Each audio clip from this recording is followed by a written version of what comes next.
का स्वस्थ होना ना होना इसी संकल्प पर डिपेंड करता है। तो ये मान के चला जाए संकल्प करते समय कि हे प्रभु बाबा, आपके अलावा मेरा इस दुनिया में और कोई ना, आप ही मेरे आखिरी सहारा हो, मेरे पास दूसरा कोई विकल्प।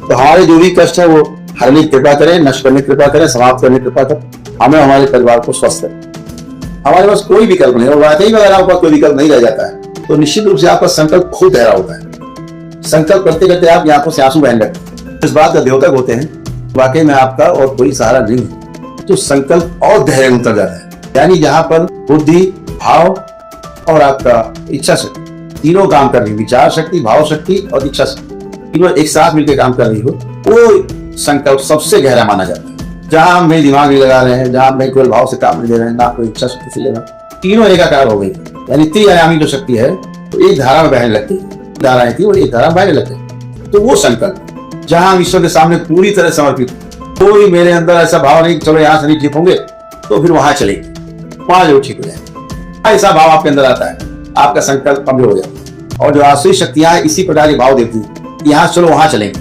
आने वहां चलेंगे, आपके भाव वो बार बार कमजोर करती है, आपके अंदर जो संकल्प शक्ति उसको कमजोर करती है।